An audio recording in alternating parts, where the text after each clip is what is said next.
She slammed a paper against my front door, red letters stamped across it. Vacate immediately.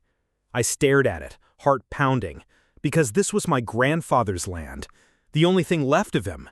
Before I could even pull it down, she was already standing on my porch in her crisp white dress, holding a glass of wine like she owned the whole neighborhood. "This isn't your property anymore," she sneered. "We've decided it belongs to the HOA." I tried to stay calm, but my fists tightened. She wasn't just any neighbor, she was the HOA president, the one everyone whispered about. Entitled, smug, dangerous with her fake authority. She had trucks pouring in every day, concrete mixers roaring, and workers hammering from sunrise to midnight. At first I thought she was expanding her backyard. Then the walls rose higher and higher, marble pillars shining under the sun, until I realized what she was really doing, building a $6 million villa right in the middle of my land. Neighbors started to believe her lies. She spread rumors that I was squatting illegally, that I had forged papers, that my family didn't even exist. One night, as I tried to sleep, I heard the screech of metal, my truck being towed off my own driveway. I ran out, shouting, but two men in security uniforms shoved me back. She stepped out behind them with a smirk. "You're done here," she whispered, loud enough for the whole street to hear.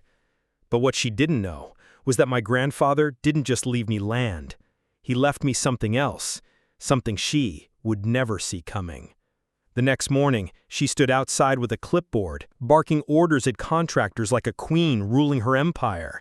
Neighbors stopped to admire the giant iron gate she had installed, some even congratulating her, as if she had earned it. I watched from across the street, silent, letting her believe she had won.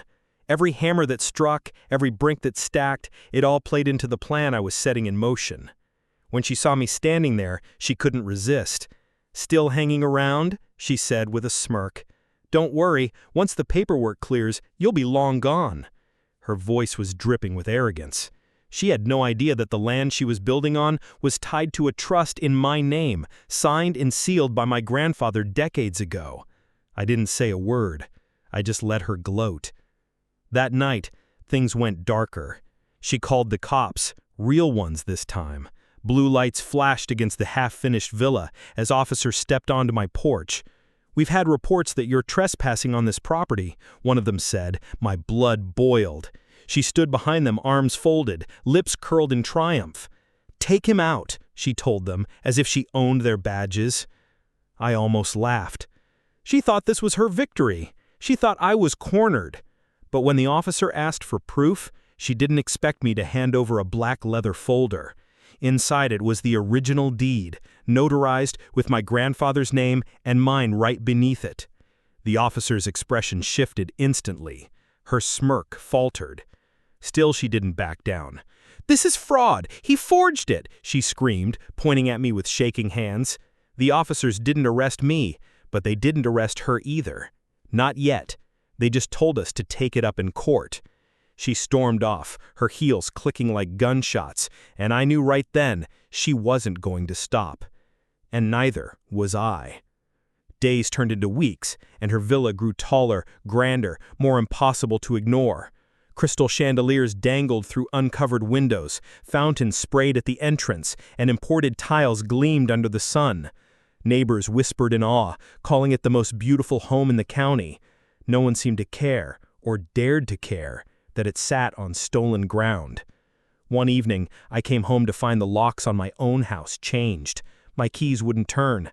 A bright orange notice was slapped on my door, "Unsafe to occupy, ordered by HOA." My stomach twisted. She had actually done it, made me homeless on my own land. I could hear her laughter echoing from across the street as music blared from her new villa.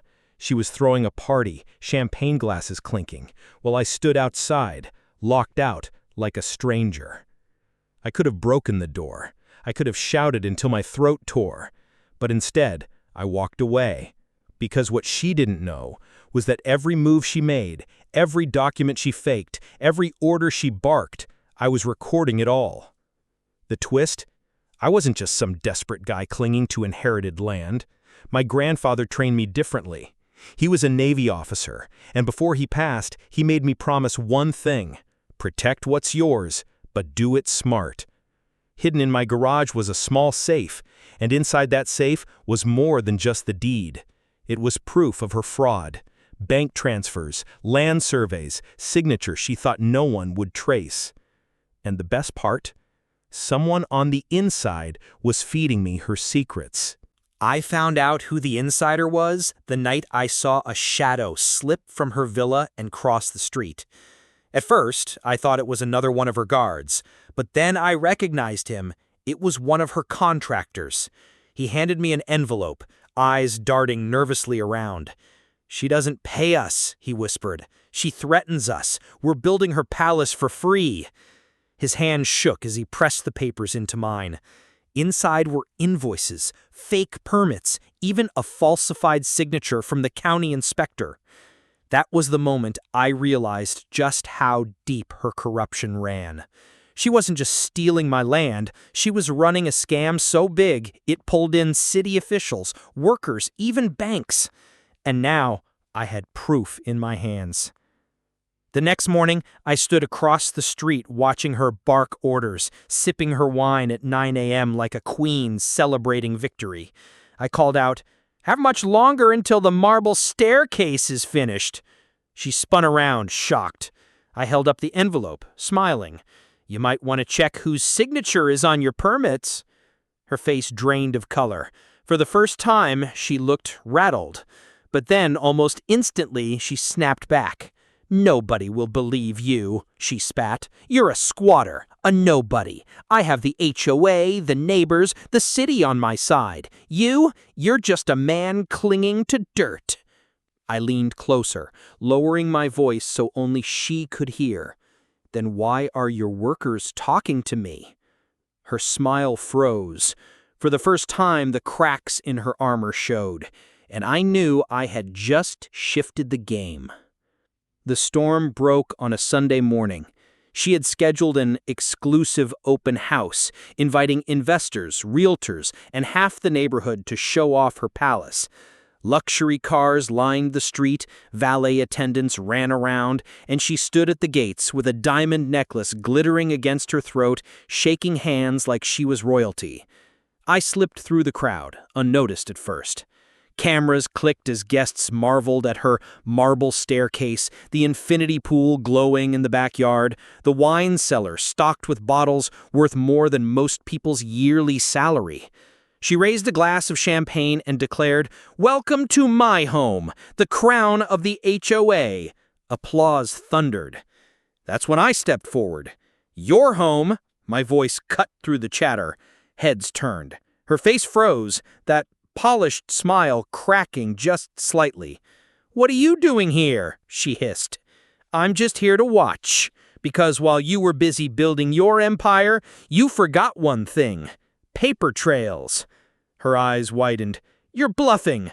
I wasn't. That flash drive carried recordings of her ordering contractors to ignore permits, voice messages where she bragged about forging HOA approval, and even wire transfers proving she funneled community funds into her mansion. And now I had proof in my hands.